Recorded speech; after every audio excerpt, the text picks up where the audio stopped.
හරි අයිබෝවන් හැමෝටම සුබ දවසක් සුබ රාත්‍රියක් වෙන්න කියලා ප්‍රාර්ථනා කරනවා. ඉස්සෙල්ලාම කියන්න ඕන අසුබ පොඩි ආරංචියක් YouTube live එක දාන්න බෑ. Zoom එකේ පොඩි ප්‍රශ්නයක් වෙලා තියෙනවා. ඒ නිසා YouTube එක දාන්න බෑ. හරිද? කමක් නෑ මේ මීටින් එක රෙකෝඩ් වෙනවා. එතකොට ඔයාලට live stream මේ පස්සේ YouTube වීඩියෝ එක YouTube එකට අප්ලෝඩ් කරන්නම් එහෙම බලන්න පුළුවන්. කවුරු හරි යාළුවෙක් ඉන්නවා නම් YouTube live එක යන්නේ නැහැ මේ හේතුව අද Zoom එකේ YouTube එක දෙන්න බැරි විදිහට තමයි settings හැදිලා තියෙන්නේ. හරිනේ? හරි. එහෙනම් යන් අද අපි පාඩමට Zoom එකේ කට්ටිය විතරයි ඉන්නේ. YouTube එකේ කට්ටිය නැතෝ පාළුවේ subscribe කරන්න කියනවා බෑ අද. හරිද? හරි. subscribe කරන්න වීඩියෝ එක බලන්න අය YouTube එකේ වීඩියෝ එක බලන්න පුළුවන් මම පස්සේ අප්ලෝඩ් කරන්න. හරි. එහෙනම් අපි යනවා අද දවසේ මේ පාඩම ගුත්තිල කාව්‍ය. හරිද? හරි. අද අපි කරන්න බලාපොරොත්තු වෙන්නේ ගුත්තිල කාව්‍ය හැඳින්වීමක් සහ ගුත්තිල කාව්‍යයේ විචාරවලට අදාළව අපි කවි ටිකක් කතා කරන්න තමයි බලාපොරොත්තු වෙන්නේ. හරිනේ? හරි. එහෙනම් අපි යනවා මේ ගුත්තිල කාව්‍ය කියන පාඩමට. එතකොට මෙතන ඉන්න උසස් පෙළ සිංහල කරන ඔයාලට හරිද? නිකන් අතුස්සන් වාන 26 27 කට්ටිය මේ මීටින් එකේ ඉන්න. බහුතරයක් ඇත්තේ 25. 26 27 අතුස්සන්න බෑ. මේ මීටින් එකේ ඉන්න 26 27 අය 26 27.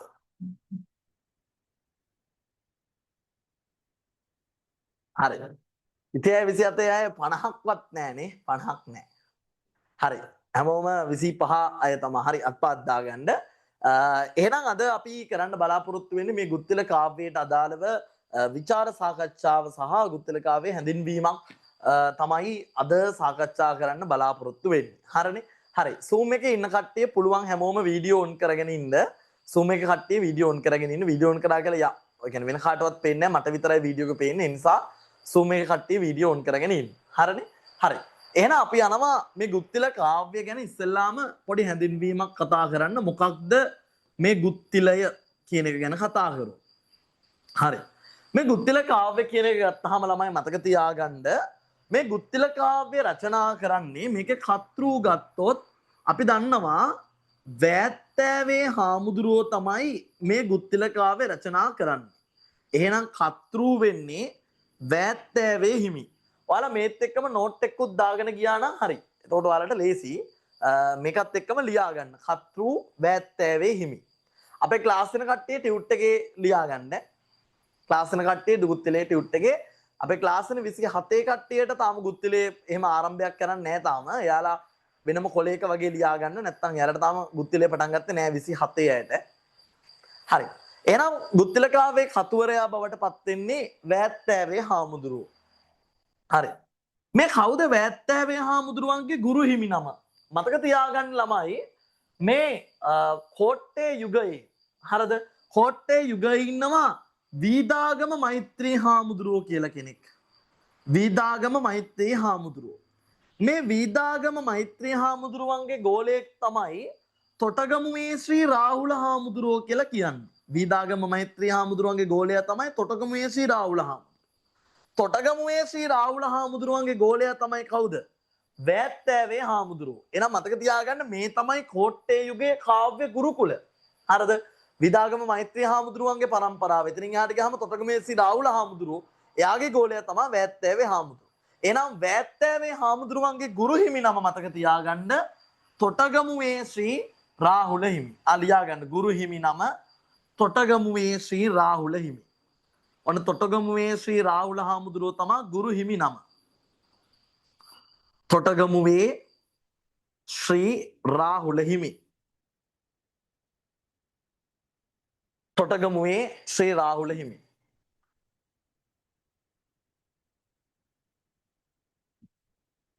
තොටගමුවේ ශ්‍රී රාහුල හිමි. හරි.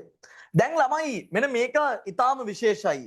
මේ රාහුල හාමුදුරුවෝයි වෑත්තෑවේ හාමුදුරුවෝයි කියන දෙන්න අතර සම්බන්ධතාවයක් තියෙනවා. හරිද? ඒක මෙන්න මෙහෙමයි. හරිද? රාහුල හාමුදුරුවෝයි වෑත්තෑවේ හාමුදුරුවෝයි කියන මේ දෙන්න ගත්තාම මේ රාහුල හාමුදුරුවෝ ගාවට ඉගෙන ගන්න එන පොඩි කොල්ලා තමයි වෑත්තෑවේ හාමුදුරුවෝ. පොඩි කොල්ලා කියන්නේ හාමුදුරුවෝ කෙනෙක් තමයි පොඩි කාලෙම ඉගෙන ගන්න එන එකයි පොඩි කොල්ලා කියලා කිව්වේ. හරිද? හරි. මෙහෙම ඇවිල්ලා ටික කාලයක් ගියාට පස්සේ වෑත්තෑවේ හාමුදුරුවෝ ඉගෙනගෙන රාහුල හාමුදුරුවන්ට වඩා දක්ෂ වෙනවා. හරිද? රාහුල හාමුදුරුවන්ට වඩා වැත්තෑවේ හාමුදුරුවෝ දක්ෂ වෙනවා. ඒකට ඔය අර ජනප්‍රවාදයක කියමනක් එහෙම තියෙනවා මේ රාහුල මේක කතාවක් විතරයි. මේක ඇත්තක් නෙමෙයි. ඇත්තක්ද දන්නෙත් නෑ මම දන්නෙත් නෑ. එහෙම කතාවක් විතරයි. රාහුල හාමුදුරුවන්ගේ තිබ්බලු පොඩි මේ කුප්පියක්. හරිද? රාහුල හාමුදුරුවන්ගේ පොඩි කුප්පියක් තිබ්බලු. ඒ කුප්පිය ඇවිල්ලා අර අපේ මොළේ වර්ධනය වෙන බෙහෙතක් තියෙනවලු. මේ කතාවක් පොඩි. හරිද? මොළේ වර්ධනය වෙන බෙහෙතක් තියෙනවලු චුටි කුප්පියක්. රාහුල හාමුදුරුවෝ එක දවසක් කොළු වැත්තෑවේ හාමුදුරුවන්ට වැත්තෑව උගුරක් බොන්න කියලා කිව්වලු. මොකද කියලා තියෙන්නේ උගුරක් බොන්න. දැන් වැත්තෑවේ හාමුදුරුවන්ට හිතුණලු යකෝ කුප්පියෙන් උගුරක් බිව්වොත් මොළේ වැඩෙනවා නම් කුප්පියම බිව්වොත් තව මොළේ වැඩෙනවා කියලා හිතලා වැත්තෑවේ හාමුදුරුවෝ කුප්පියම බිව්වා කියලා කතාවක් තියෙනවා. ඇත්තද දන්නේ නැහැ. එහෙම කතාවක් තියෙනවා ජනප්‍රවාදී. හරි කොහොම හරි වැත්තෑවේ හාමුදුරුවෝ ඉගෙනගෙන රාහුල හාමුදුරුවන්ට වඩා දක්ෂයෙක් වෙනවා. වැත්තෑවේ හාමුදුරුවෝ රාහුල හාමුදුරුවන්ට වඩා දක්ෂ වෙනවා. හරිද? දැන් ළමයි වැත්තෑවේ හාමුදුරුවන්ට දැන් වැත්තෑවේ හාමුදුරුවෝ දක්ෂ වෙච්ච ගැන රාහුල හාමුදුරුවන්ට ඉරිසියයි. හරිද? දැන් ඇත්තටම සැබෑ ගුරුවරයෙක් නම් එහෙම වෙන්න බෑනේ. තමන්ගේ ළමයි දක්ෂ වෙන එක ගැන එයා ආඩම්බර වෙන්න ඕන. හැබැයි රාහුල හාමුදුරුවෝ කැමති නෑ වැත්තෑවේ හාමුදුරුවෝ තමාට වඩා දක්ෂ වෙච්ච එක ගැන. රාහුල හාමුදුරුවෝ මේකට මාන කතාවක් කියනවා. එයා කියනවා ළමයි ඔය දැන් දානේ මලදණ්ඩ එහෙම ගිය වෙලාවට දාන බෙදෙන එක්කෙනාට රාහුල හාමුදුරුවෝ කියනවා පලාකොළ තුම්පංගුවක් බෙදව කියලා. පලාකොළ තුම්පංගුවක් බෙදව කියලා කියනවා. දැන් මොකද්ද මේ පලාකොළ තුම්පංගුවක් බෙදව කියලා කියන්නේ? පලාකොළ තුම්පංගුවක් බෙදව. ඒ කියන්නේ ළමයි දැන් පලාකොළ කියන්නේ මැල්ලුම්. හරිද? මොකද්ද මැල්ලුම් පංගු 3ක් බෙදන්න කියලා කියනවා. ඇයි මැල්ලුම් කන්නේ? දැන් ඔයාලට අම්මා එහෙම කියනවා ඇති අදටත් මේ මැල්ලුම් ටිකක් කාපන් මේ මොලේ වැඩෙන්න කියලා. කියනවා ඇතිනේ. මේ මැල්ලුම් ටිකක් කාපන් මොලේ වැඩෙන්න කියලා කියනවා. අන්න එහෙනම් රාහුල හාමුදුරුවෝ වැත්තෑවේ හාමුදුරුවන්ට වැඩිපුර මැල්ලුම් බෙදනවා. ඇයි ඒ? මෙයාගේ මොලේ නෑ කියලා පෙන්වන්න. වැඩිපුර මැල්ලුම් බෙදවනවා. පලාකොළ තුම්පංගුවක් බෙදව කියලා කියනවා. දැන් ළමයි වැත්තෑවේ හාමුදුරුවන්ට හිතනවා මේක හරියන්නේ නැහැ. මේක මොකද්ද? පළ නොකියා පලා බෙදනවා කියලා. ඒ කියන්නේ යන්න කියන්නේ නැතුව මේ මැල්ලුම් බෙදලා මාව පන්න ගන්න හදන්නේ කියලා වැත්තෑවේ හාමුදුරුවෝ හිතනවා. එහෙනම් මේ රාහුල හාමුදුරුවොත් එක්ක පළ නොකියා පලා බෙදීම. ඒ කියන්නේ ළමයි යන්න කියන්නේ නැතුව නිකන් මේ මැල්ලුම් බෙදලා මාව පන්නන්න හදන්නේ මොලේ නැති එකෙක් කියලා හිතලා එහෙම හිතලා වැත්තෑවේ හාමුදුරුවෝ රාහුල හාමුදුරුවොත් එක්ක තරහ වෙලා රාහුල හාමුදුරුවෝ හිටපු තොටගමුවේ පන්සල අතහැරලා වැත්තෑවේ හාමුදුරුවෝ යනවා. ඒක තමයි මේ රාහුල හාමුදුරුවෝ හා වැත්තෑවේ හාමුදුරුවෝ අතර තියෙන සම්බන්ධය. එහෙනම් මතක තියාගන්න වැත්තෑවේ හාමුදුරුවෝ කියන්නේ රාහුල හාමුදුරුවන්ගේ ගෝලයෙක්. එයා අවසානයේදී යත් එක්ක රණ්ඩු වෙනවා. හරිද? රාහුල හාමුදුරුවෝ යාට ඉරිසියා කරනවා. ඒකත් එක්ක රණ්ඩු වෙලා වැත්තෑවේ හාමුදුරුවෝ රාහුල හාමුදුරුවන් අතහැරලා යනවා. හරිද? හරි. අපි මෙන්න මේ කතාව චුට්ටක් කෙටියෙන් ලියාගමු. ඔයාලට ওই ਵਿਚාරවලට එහෙම මේක වැදගත්. මේ තමයි අර ගුරුගෝල මේක තමයි කතාවට මූලික වෙච්ච පදනම් කතාව. හරිනේ? හරි. ලියාගන්නකො රාහුල හිමි සහ වැත්තෑවේ හිමි කියලා දාලා ලියාගන්න. රාහුල හිමි සහ වැත්තෑවේ හිමි.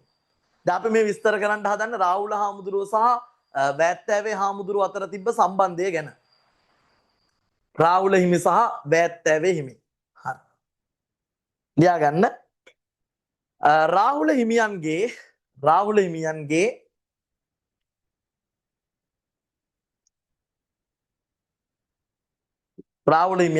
ගෝල හිමි නම වූ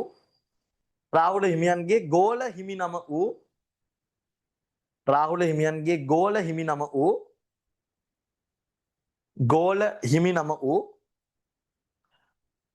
ගෝල හිමි නම වූ වැත්තෑවේ හිමියන්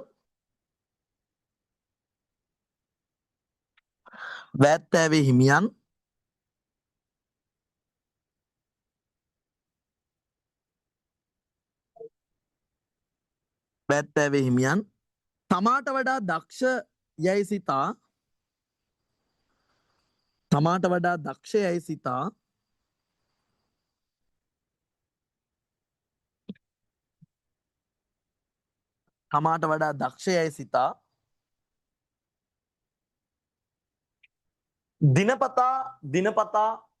දිනපතා තමාට වඩා දක්ෂ යයි සිතා දිනපතා පලාකොළ තුම්පංගුවක් බෙදන ලෙස දිනපතා පලාකොළ තුම්පංගුවක් බෙදන ලෙස පලාකොළ කියන්නේ මැල්ලුම්. මැල්ලුම් කොළ පංගු 3ක් බෙදන්න කියලා කියනවා. පලාකොළ තුම්පංගුවක් බෙදන ලෙස අවවාද දී ඇත. අවවාද දී ඇත. ඔන්න රාහුල හාමුදුරුවෝ කියනවා වැත්තෑවේ හාමුදුරන්ට හැමදාම මැල්ලුම් පංගු 3ක් බෙදන්න කියලා. කොහොම කණ්ඩැද්ද? හරිද? අවවාද දී ඇත. අවවාද දී ඇත. හරි. තමාට පල නොකියා පලා බෙදන බව. යන්න කියන්න නැතුව මැල්ලුම් බෙදලා පන්නනවා වගේ කතාවක් තියෙනවා. පල නොකියා පලා බෙදන බව තමාට පල නොකියා පලා බෙදන බව දැනගත් තමාට පල නොකියා පලා බෙදන බව දැනගත් වැත්තෑවේ හිමියන්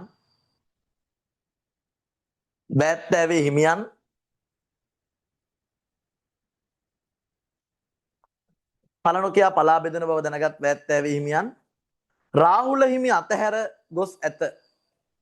රාහුල හිමි අතහැර ගොස් ඇත. ඔන්න එහෙම හිතපු වැත්තෑවේ හාමුදුරුවෝ රාහුල හාමුදුරුවන් අතහැරලා යනවා. හරි.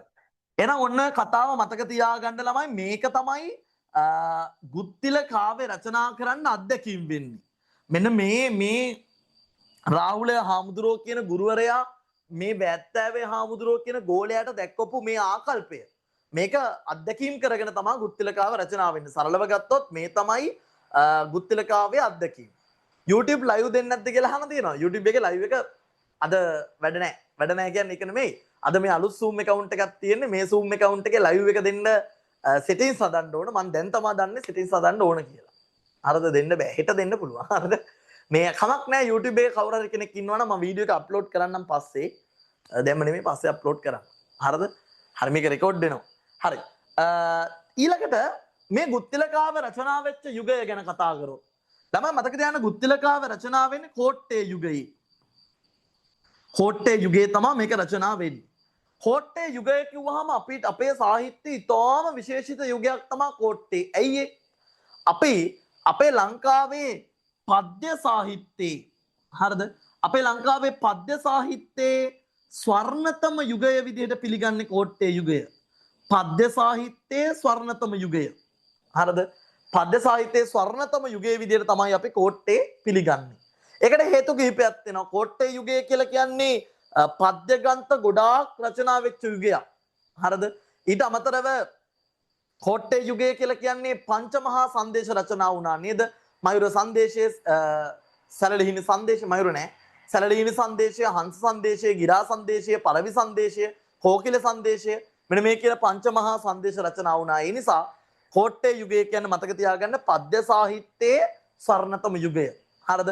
පද්‍ය සාහිත්‍යයේ ස්වර්ණතම යුගයේ වෙච්ච කෝට්ටේ යුගයේ තමයි ගුත්තිලේ රචනා වෙන්නේ. හරිද? හරි. එහෙනම් යුගයේ විදිහට දාගන්න කෝට්ටේ යුගය.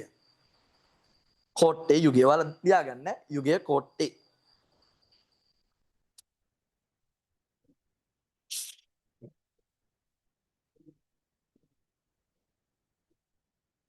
හරි.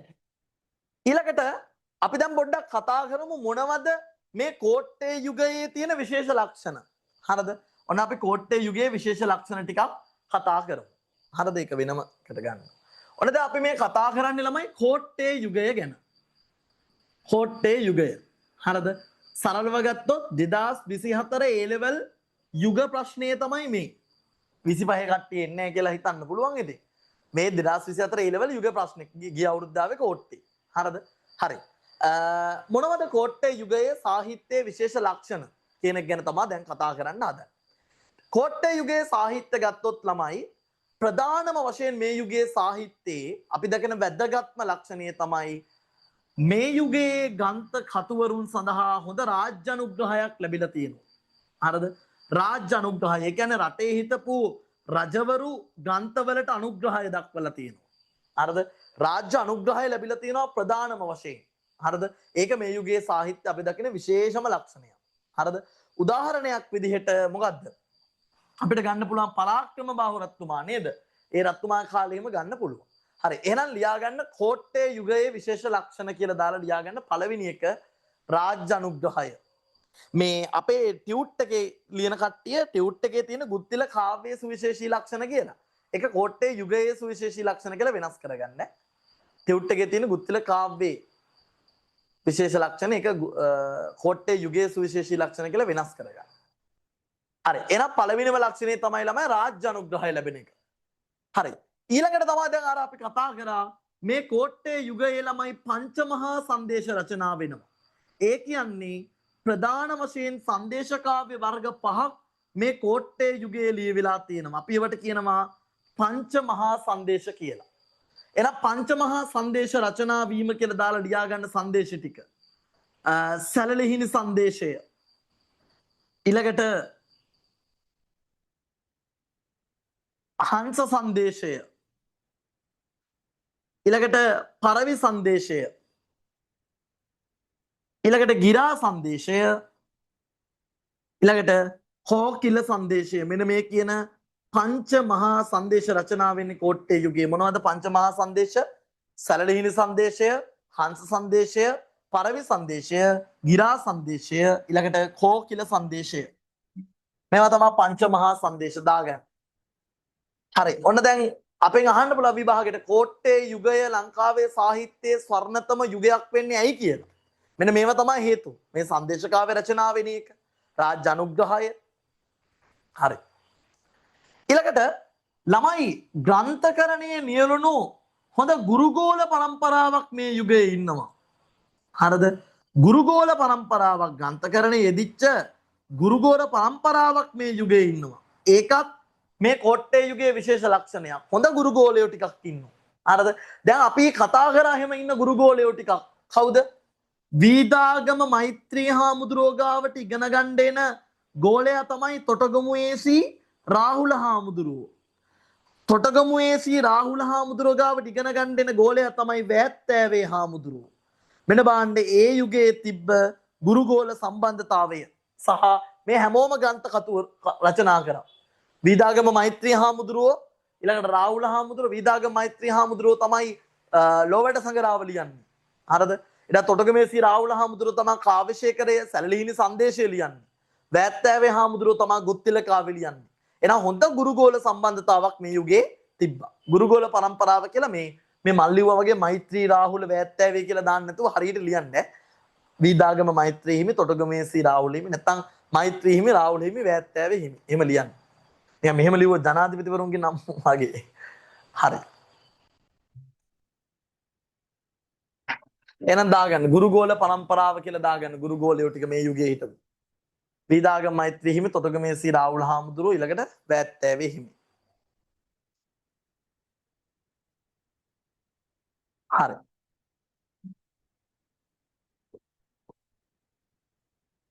මේ තුන දාගන්න. තුන් දෙනාගේ නම් තුන. හරි. ඊළඟට අපි කෝට්ටේ යුගයේ අපි දකින ඊළඟ විශේෂ ලක්ෂණය. හරිද? ඊළඟට අපි දකින විශේෂ ලක්ෂණය තමයි ළමයි මේ යුගයේ ගිහි කතුවරුත් ඉන්නවා. ඒ වගේම පැවිදි කතුවරුත් ඉන්නවා. ගිහි පැවිදි දෙපාර්ශවයම ග්‍රන්ථකරණයේ නියැලෙනවා. එනේ ඊළඟ ලක්ෂණ ලියා ගන්න. ගිහි පැවිදි දෙපාර්ශවයම ග්‍රන්ථකරණයේ නියැලීම. ඔන ගිහි අය වගේම පැවිදි අයත් ග්‍රන්ථකරණයේ නියැලෙනවා.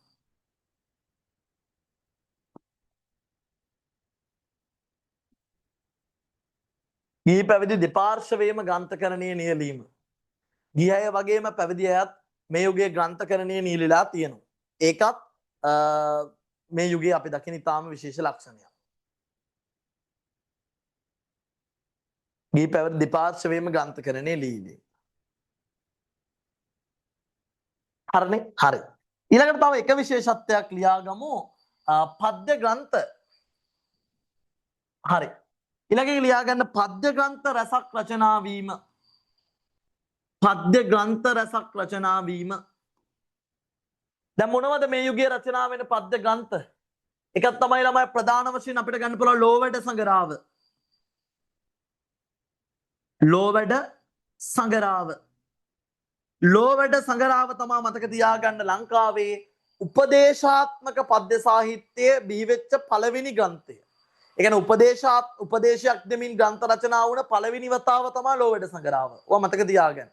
ලෝවැඩ සංගරාව තමයි උපදේශාත්මක සාහිත්‍යයේ පළවෙනි ග්‍රන්ථය. උපදේශාත්මක පද්‍ය සාහිත්‍යය. දෙවෙනි එක තමයි සුභාෂිතය. පළවෙනි එක ලෝවැඩ සංගරාව වීදාගම මෛත්‍රී හාමුදුරුවන්ගේ. හරිද? ඊළඟට මේ යුගයේ තමයි ළමයි කාව්‍ය ශේඛරය රචනා වෙන්නේ. තොටගමුවේ ශ්‍රී රාහුල හාමුදුරුවන්ගේ කාව්‍ය ශේඛරය.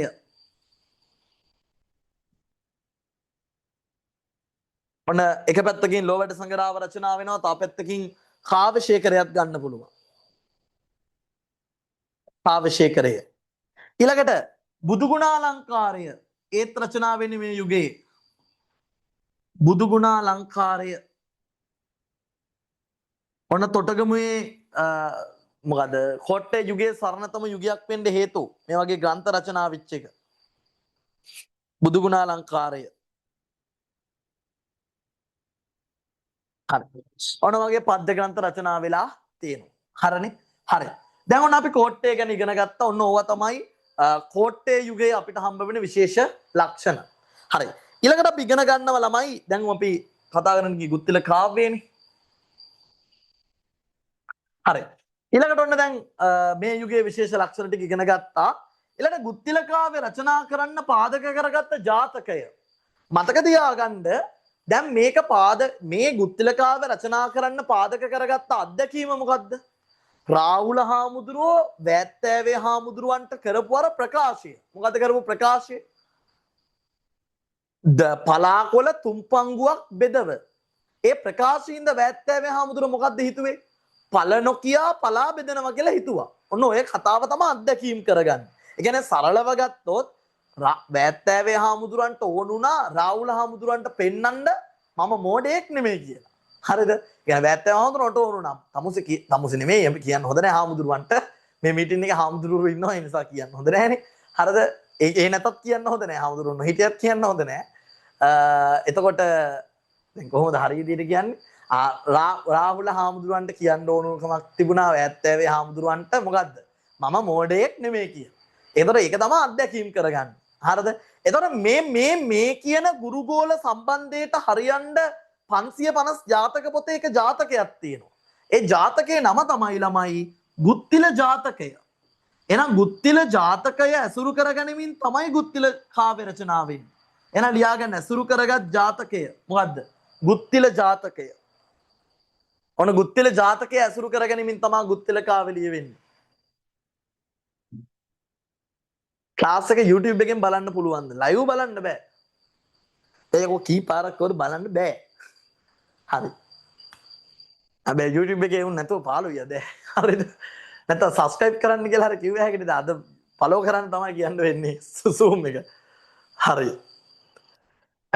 ඊළඟට ගුත්තිල කාව්‍ය රචනා වෙච්ච රාජ්‍ය සමය මතක තියාගන්න සිරිපැරකුම්බා රාජ සමයේ තමයි මේක රචනා වෙන්නේ. සිරිපැරකුම්බා රාජ සමය. ලියාගන්න රාජ සමය සිරිපැරකුම්බා රාජ සමය. ඔයාලා සිරිපැරකුම්බා ෆිල්ම් එක එහෙම බලලා ඇති. ඒක කියවෙන්නේ මේ ගුත්තිල කාව්‍ය වටා සිද්ධියක් නෙමෙයි සිරිපැරකුම්බා රත්තුමාගේ කාලය ගැන තමයි කියවෙන්නේ. අර මම ඔය පන්තියේ අපි පන්තින කට්ටිය දාන මම කොයිලෙත් දාන්න අර ඈත මෑත සුවද දීසලි අන්න ඒ සින්දුව එහෙම තියෙන්නේ ඒකේ. හරිද? හරි. ඊළඟට කවුද ගුත්තිල කාව්‍ය රචනා කරන්න ආරාධනා කරන්නේ? ඔන්න මතක තියාගන්න සලාවත ජයපාල කියන ඇමතිවරයාගේ ආරාධනෙන් තමයි මේක ලියවෙන්නේ. එහෙනම් ලියාගන්න ආරාධනය සලාවත ජයපාල. සලාවත තමයි පස්සේ කාලේ සල්වතොට ඊට පස්සේ හලාවත බවට පත් වෙන්නේ. සලාවත ජයපාල. මෙන්න මේක ඔයාලා හොඳට මතක තියාගන්න. විභාගෙට ගිහිල්ලා සමහර අය ලියනවා වීරසිංහ ප්‍රතිරාජ. ඔන්න ඔය දෙක පටල ගන්න එපා. 550 ජාතක පොත ලියන්න ආරාධනා කරන්නේ වීරසිංහ ප්‍රතිරාජ. 550 ජාතක පොත. ගුත්තිල කාව්‍ය ලියන්න ආරාධනා කරන්නේ සලාවත ජයපාල. මේ දෙක මෝ පේපර් 10ක් බැලුවොත් දෙකකම තියෙන්නේ ඕක. හරිද? ඒ කියන්නේ මේක අනිවාර්යෙන් පටලනවා මේ දෙක. ඔය දෙක පටල ගන්න එපා. හරිද? සලාවත ජයපාල මේකේ වීරසිංහ ප්‍රතිරාජ 550 ජාතක පොතේ. හරි. ඊළඟට දින 30 සෙමින එක ගැන මම ඒක පස්සේ කියන්නම්. හරිද? හරි. ඊළඟට ගුත්තිලේ පද්‍ය ගණන මතක තියාගන්න ගුත්තිල කාව්‍යයේ කවි 511ක් තියෙනවා. මේ 511න් ඔයාලට 200 ගාණක් තියෙනවා. කවි 511යි.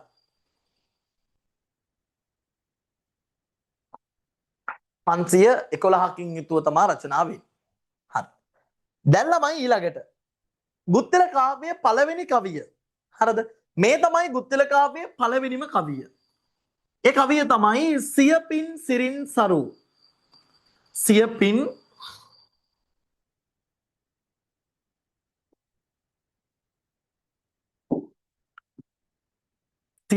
සිරින් සරු. ඊළඟට තියෙනවා දෙතිස් ලකුණින් විසිතුරු. දෙතිස් ලකුණින් විසිතුරු. දෙතිස් ලකුණින් විසිතුරු. ඊළඟට තියෙනවා කෙලෙසුන් කෙරෙන් දුරු. කෙලෙසුන් මේ පළවෙනි කවිය ඔයාලා ලියාගත්තත් හොඳයි. කෙලෙසුන් කෙරෙන් දුරු. ඊළඟට තියෙනවා වඳිම් මුනිඋතුමන් තිලෝ ගුරු. වඳිම් මුනිඋතුමන් තිලෝ ගුරු. හරි. මේ තමා මතක තියාගන්න මේ තමා ගුත්තිල කාව්‍යයේ පළවෙනි කවිය. හරිද? මොකද කවිය?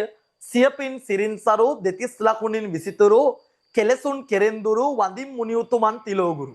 මේ කවිය කටපාඩම් නම් ගුත්තිල කාව්‍යයේ ਵਿਚාරයක් ලියද්දී මේ කවිය ඉස්සෙල්ලාම දාලා පටන් ගත්තොත් ප්‍රශ්නයක් නැහැ. හැඳින්වීමට කලින් මේක දාලා පටන් ගන්න. මොකද මේක පළවෙනි කවියනේ. හරිද? මේක ਵਿਚාර වලට ගන්න එපා. අපේ සිලබස් එකේ මේ කවිය නැහැ. සහ ਵਿਚාර වලට ගන්නත් බෑ එහෙම ලකුවට. මේක පළවෙනි කවිය විදිහට ගන්න. හරිද? මේ කවියේ එක විශේෂත්වයක් තියෙනවා. හරිද? දැන් ඇත්තම කතාව මේ ගුත්තිල කාව්‍ය රචනා වුණේ ඇයි? වැත්තෑවේ හාමුදුරුවෝ තමන්ගේ ඇටැක් එක අර තමන්ගේ පලි ගැනීම කාගෙන්ද ගත්තේ? රාහුල හාමුදුරුවන්ගේ. හරිද? වැත්තෑවේ හාමුදුරුවෝ තමන්ගේ පලි ගැනීම ගත්ත කාගෙන්ද? රාහුල හාමුදුරුවන්ගේ. ඒකනේ. දැන් ඔයාලා හිතන්නේ මේක හොඳයිද? ඒ කියන්නේ ගෝලයේ ගුරුවරයාගෙන් පලි ගන්න එක හොඳයිද? ඒක නරකයි. හරිද? රාහුල හාමුදුරුවෝ කරේ බලු වැඩේ වෙන්න පුළුවන්. ඒ වුණාට ඒක නරකයි. හරිද? ඒක නරක වැඩක්. මේ කියන නරක වැඩේ ගැන තමයි මේ කවිය ඇතුලේ වැත්තෑවේ හාමුදුරුවෝ කියන්න දරන් තියෙන්නේ. ළමයි මේ කවිය ගත්තොත් දැන් අපි දන්නවා කවියක තියෙනවා ලඝු ගුරු ભેදය කියලා එකක් විරිත් භාවිතේදී. දැන් මොකද්ද ඔය ලඝු ගුරු ભેදය කියලා කියන්නේ? ලඝු අකුරු කියලා කියන්නේ කෙටි අකුරු වලට. සියන්න කියන්නේ කෙටි අකුරක් නේ. සී කෙටි අකුරක්. හරිද? සීයන්න ගත්තොත් දීර්ඝ අකුරක්. ළමයි කෙටි අකුරක් නම් ඒකට අපි කියනවා ලඝු අකුරු. එහෙනම් සී ය. හරිද? ඊළඟට මේ හල් අකුරක් එක්ක මෙහෙම තියෙනවා නම් මේ පින් කියලා මේ හල් අකුරක් එක්ක මෙහෙම තියෙනවා නම් ඒක ඇවිල්ලා අපි ගන්න ගුරු අකුරක් විදියට මෙහෙම. හරිද? සිය පින්. ඊට පස්සේ සී කියන්නේ කෙටි එකක්. මෙතනත් හල් අකුරක් එක්ක මෙහෙම තියෙනවනේ. එහෙනම් ගුරු අකුරක්. සා රෝ. හරිද? ඊළඟට දේ ති ලා ಕು නින් වි සි තු රු. හරිද? ඊළඟට කේ ලේ සුන් කේ රේ කෙරෙන් මෙතන ගුරු දුරු. ඊළඟට වා දි මු නි උ තු මන් ති ලෝ කිව්වහම ඇදෙනවනේ ගුරු අකුර. ගුරු. හරිද? මෙන්න තමයි බෙදෙන්නේ. දැන් බලන්න මේ හැම කවියකම ගුරු දෙකක් තියෙනවා. ලඝු අකුරුත් එක්ක ගුරු මේ පි මෙතනත් මේ ගුරු කියන්නේ මේ මෙහෙම වක්ක ගහපු එක. මේ එකක් තියෙනවා මෙතන එකක් තියෙනවා. මෙතන එකයි මෙතන එකයි මෙතන එකයි මෙතන එකයි මෙතන එකයි මෙතන එකයි. මෙහෙම තියෙන්න හොඳ නැහැ. හරිද? ඒ කියන්නේ පද්‍ය පන්තියක් පටන් ගනිද්දි මෙහෙම කවි ලියන්න හොඳ නැහැ. ඒක ඇවිල්ලා මේ වගේ දෙයක්. දැන් ඔය ගෙයින් එළියට බයිද්දි හූනේ චිච්චික් ගෑවොත් හොඳයිද? හොඳ නැහැ. එහෙනම් මම ඔය වෙලාවේ හිතන දෙයක් තමයි හූන චිච්චික් ගන්න නැතෝ බව් ගන්නද කියලා. ඒ වුණාට ඒක හොඳ නැහැ. හරිද? කියන්නේ ගෙදරින් එළියට බහිද්දි හූනේ චිච්චික් ගන්න හොඳ නැහැ. අන්න හොඳ නැති දේවල්. ඊළඟට තව අපේ තියෙනවනේ අර ඔය එක එක පැතිවල එක එක ඒවා තියෙනවා. අපේ පැතිවල තියෙනවා තනි පොල් කිච්චෙක් දකින්න හොඳ නැහැ කියලා. එන්න තනි පොල් කිච්චෙක් දකින්න එක හොඳ නැහැ කියලා කතාවක් තියෙනවා. එක එකක්. හරිද? ඒ වගේ අපේ දේවල් තියෙනවා අපි කියන්නේ ඒක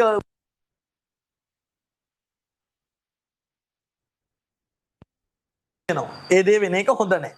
තව අර තියෙනවා ගමනක් යන්න හදද්දී ඇඳුම පිච්චෙන්න හොඳ නැහැ අයන් එකට. එහෙම කතා ටිකක් තියෙනවා. හරිද?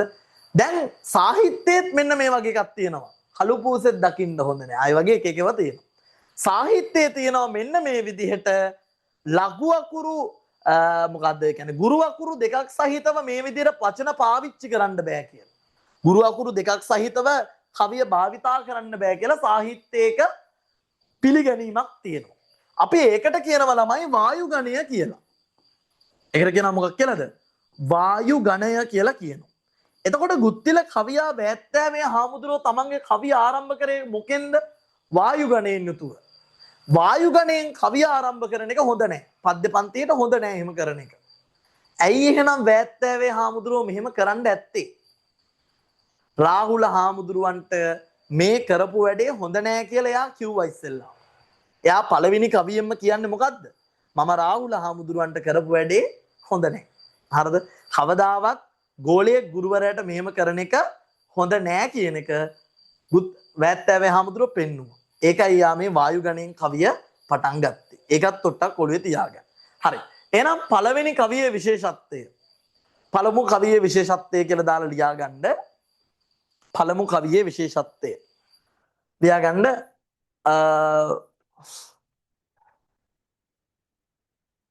වායු ගණයෙන් යුතුව කවිය ආරම්භ කිරීමත්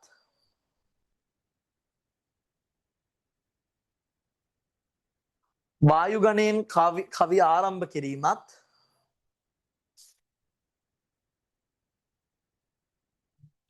වායු ගණයෙන් කවිය ආරම්භ කිරීමත් එය පද්‍ය නිර්මාණයට අසුබ ලක්ෂණයක් වීමත්ය. වායු ගණයෙන් කවිය ආරම්භ කිරීමත් එය පද්‍ය නිර්මාණයට අසුබ ලක්ෂණයක් වීම. එය පද්‍ය නිර්මාණයට අසුබ ලක්ෂණයක් වීම. ඒක හොඳ නෑ කවි පන්තියකට. හරි.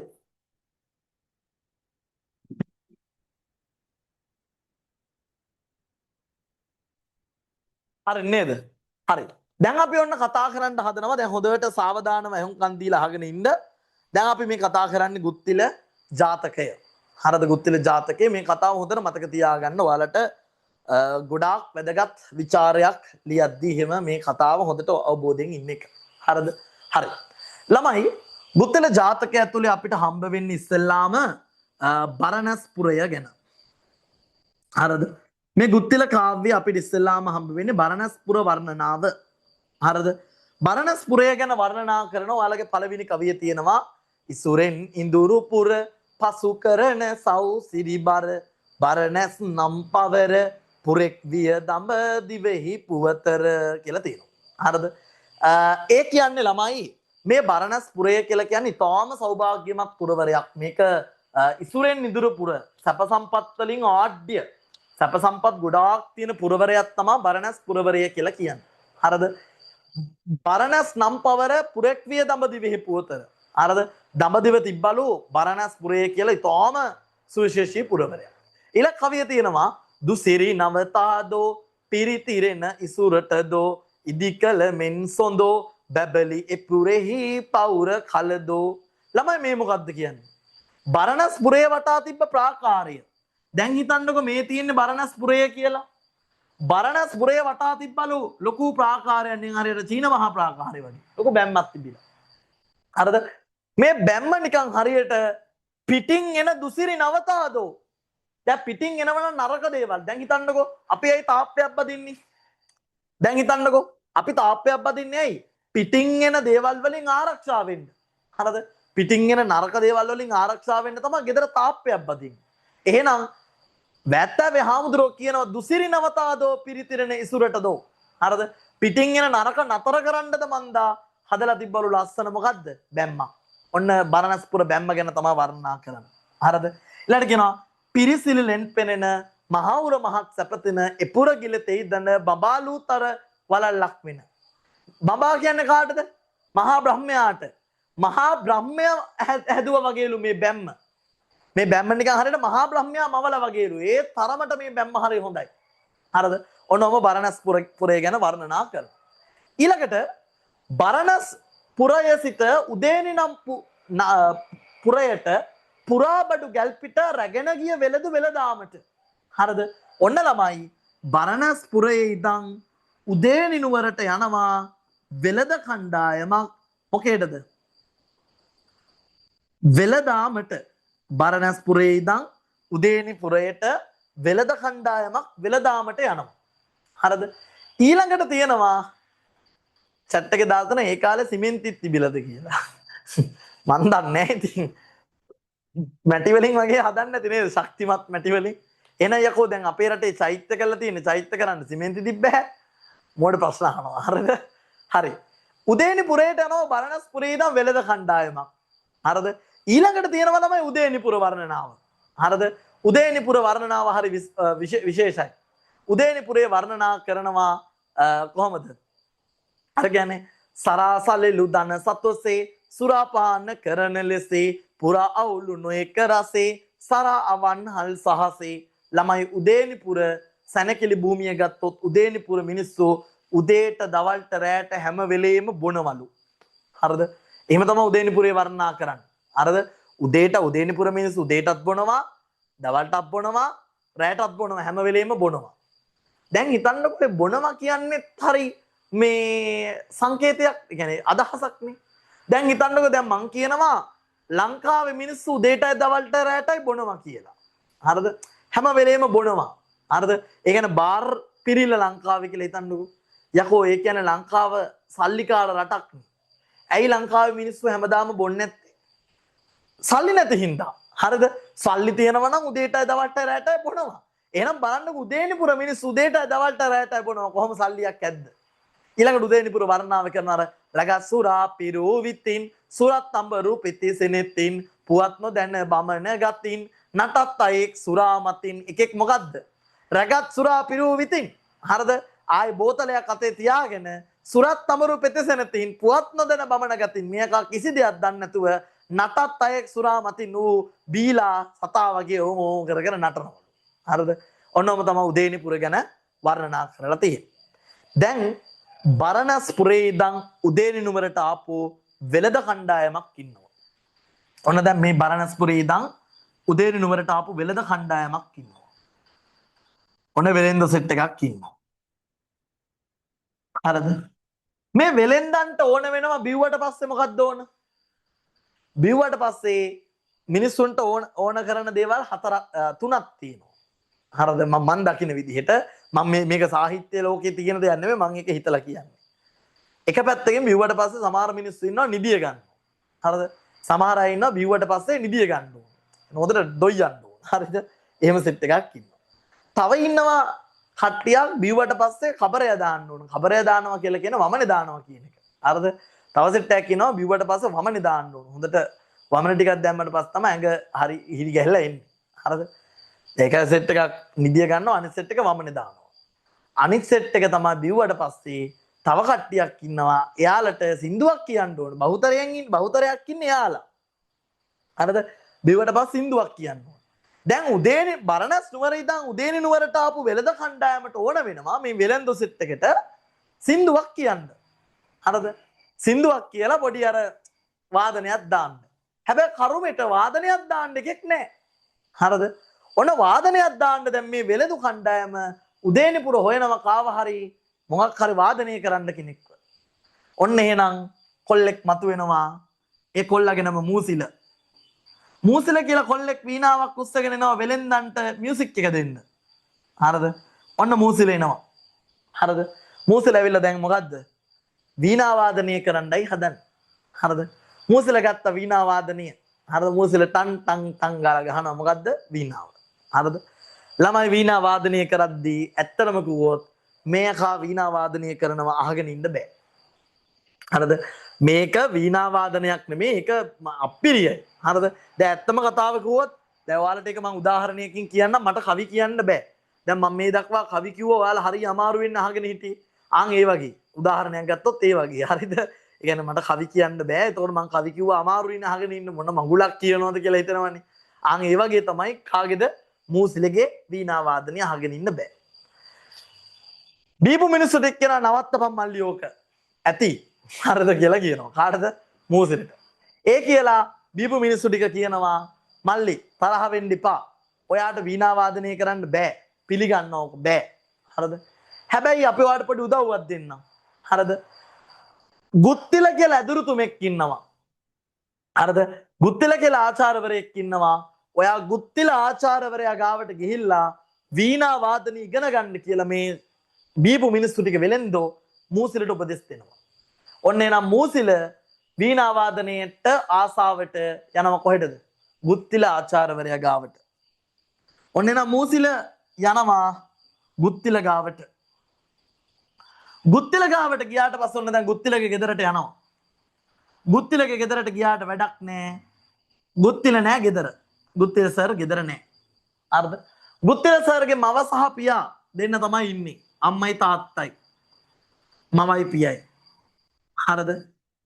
මේ මූසිල ගිහිල්ලා ගුත්තිලගේ ගේ ඉස්සරහ තියෙනවා වීණාවක්. ගේ ඉස්සරහ යන තැන තියෙනවා වීණාවක්. මූසිල මේ වීණාවත් අරන් හිමීට වාදනය කරනවා. නිකන් අර දැන් හිතන්නකො ගිටාර් එකක් අහුණාට පස්සේ අපි ගිටාර් එක ගහන්නේ. මට මං ගිටාර් එකක් දැක්කොත් මට ගිටාර් ගහන්න බෑ. ඒ වුණාට මං අර ගිටාර් එක ටං ටං ටං ගාලා පොඩ්ඩක් ගහලා බලනවා මොන සද්දෙද එන්නේ. ඔයාලත් එහෙම වෙන්නේ නැතිනේ. ඒ වගේ මූසිලත් වීණා වාදනය කරනවා. මේ අම්මටයි තාත්තට ඇස් පේන්නේ නැහැ. අම්මට තාත්තට ඇස් පේන්නේ නැහැ.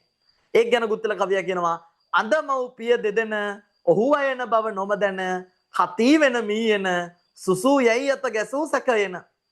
අම්මයි තාත්තයි දන්නේ නැහැ මූසිල වීණා වාදනය කරනවා කියලා. අම්මයි තාත්තයි හිතනවා වීණාව මීයෝ කනවා කියලා. හරිද? වීණාව මීයෝ කනවා කියලා හිතනවා කවුද? අම්මයි තාත්තයි. අම්මයි තාත්තයි එහෙම හිතලා මොකද්ද?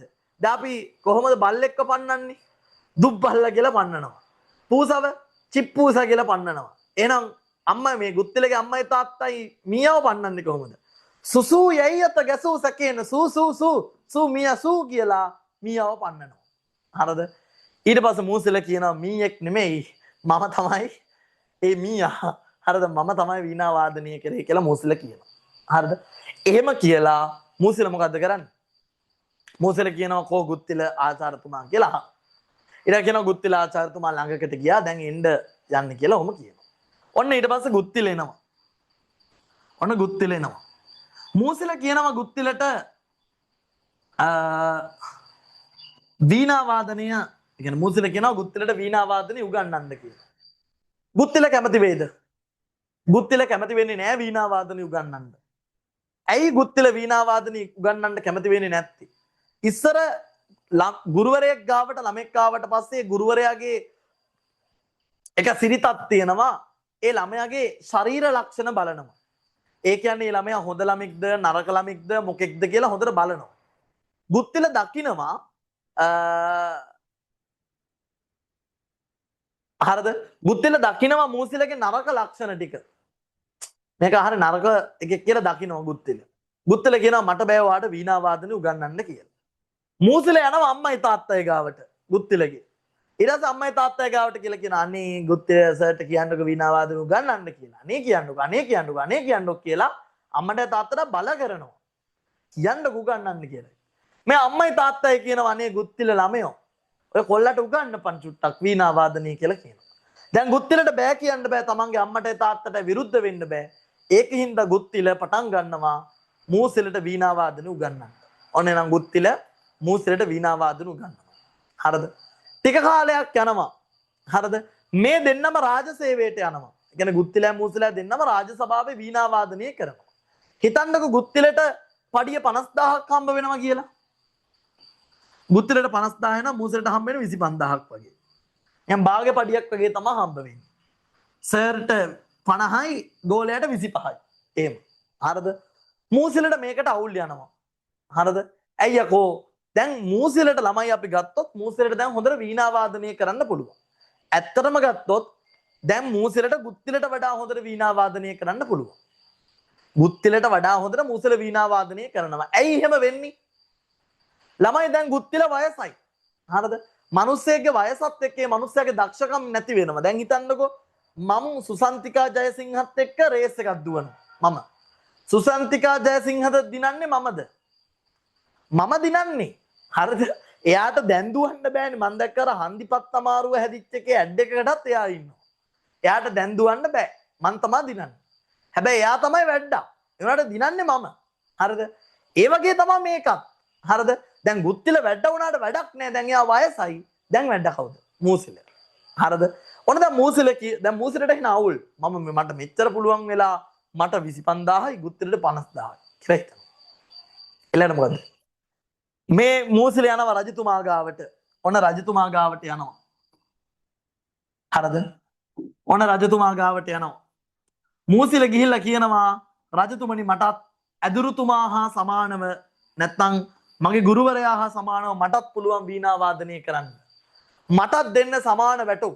ගුරුවරයාට 50000යි නම් මටත් 50000ක් දෙන්න. මට මේ 25000ට දැන් මේ බොරු කියන්නේ 50000 නෙමේ කාලේ පඩිය. මම ඒක නිකන් බොරුවට කිව්වේ. 50000 නම් මට 50000ක් දෙන්න. මට බෑ 25000ට ඉන්න කියලා කියනවා. හරිද? රජතුමා කියනවා ලස්සන කතාවක්. හරි. එහෙනම් ඔය දෙන්න අතර වීණා වාදන තරගයක් තියෙනවා. හරිද? ඔය දෙන්නගෙන් දිනන කෙනාට වැඩි වැටුපක් හම්බ වෙනවා, පරදින කෙනාට අඩු වැටුපක්. හරිද? ඔන්න එහෙනම් ඊළඟට පටන් ගන්නවා ගුත්තිල vs මූසිල වීණා වාදන තරගය. ඔන්න ගුත්තිල මූසිල වීණා වාදන තරගය ආරම්භ වෙනවා. හරිද? හරි. මේ වීණා වාදන තරගයට දවස් 3ක් තියලා. දැන් ඔයා හිතන්නේ මේ වීණා වාදන තරගෙන් කවුරු දිනයිද? නිකන් chat එකට දාන්න බාන්න ඔබේ අදහස් විමසන්න. ගුත්තිල නම් G කියලා දාන්න, මූසිල නම් M කියලා දාන්න. G දෙම්ද? බලමු ඔයාලගේ වැඩිම ක්‍රවුඩ් එකක් ඉන්නේ කාටද කියලා, ගුත්තිලටද මූසිලටද? chat එකට දාන්න බාන්න කවුරු දිනයිද? ගුත්තිල. මං අහන්නේ අන්තිමට දිනන කෙනා නෙමෙයි, මේ තත්ත්වය හැටියට කවුරු දිනයිද කියලා ඈ. මූසිල. මූසිල. මූසිල. ගුත්තිල. මූසිල. මූසිල. මූසිලගේ වැඩි ක්‍රවුඩ් එක. ගුත්තිල. මූසිල. ගුත්තිල. මූසිල. මූසිල. මූසිල. ඇතියකෝ කඩත් දෙනවා දැන් කියලා.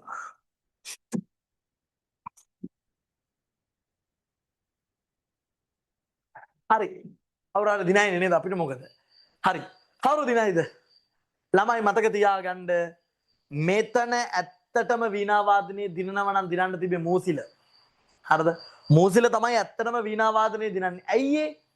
දැන් ගුත්තිල වයසයි. හරිද? ගුරුවරයා වයසට ගියාට පස්සේ ආගේ දක්ෂතා ටික නැති වෙලා තිබ්බේ. ඇත්තටම දැන් දිනනවා නම් දිනන්න ඕන මූසිල. දැන් ගුත්තිල ළමයි බය වෙලා වීණා වාදනයේ පරදී කියලා. ගුත්තිල යනවා කැලේට. හරිද? ගුත්තිල කැලේට ගිහිල්ලා ඔහම ගහක් ගාවට ගිහිල්ලා මේ ගහේ අත්තක් අල්ලලා මේ අත්තට දානවා තෝණ්ඩුව. දැන් ගුත්තිල මොකක් කරන්නද හදන්නේ? බෙල්ල වෙල දාගෙන මැරෙන්න හදන්නේ. හරිද? ඔන්න ගුත්තිල තොණ්ඩුව දාලා තියෙන්නේ. මේක නිකන් අත්තක් වගේ නෙමෙයි, හිතන්න අත්තක් කියලා. හරි. ඔන්න මැරෙන්නයි යන්නේ. හරිද? දැන් මේ ගුත්තිල කියන්නේ කවුද ජාතක පොතට අනුව? ගුත්තිල කියලා කියන ළමයි බෝධිසත්ව චරිතය. අපි දන්නවා ජාතක කතාවක් ඇතුළේ නිරූපණය වෙන්නේ බෝධිසත්ව ආත්ම කතා. බුදුරජාණන් වහන්සේගේ එක ආත්ම. එතකොට මේ ආත්මේ ගුත්තිල කියන්නේ කවුද? මේ ආත්මේ ගුත්තිල කියලා කියන්නේ බෝසතාණන් වහන්සේ, බුදුරජාණන් වහන්සේගේ ආත්මයක් මේ ගුත්තිල. හරිද? මෙහෙම කැලේට යනවා මේ බෙල්ල වල දාගන්න. ඒ දාගන්න ගිහිල්ලා ගුත්තිලට හිතනවා දැන් දවස් 3ක් තියෙනවනේ. අනේ අද මොකද මැරෙන්නේ, ඉතින් හිතත් නෝනවත් චුට්ටක් බලලා. හරිද? ළමයින්වත් චුට්ටක් බලලා. හරිද? කෑම ටිකක් එහෙම කාලා අවසන් භෝජන සංග්‍රහයේනේ.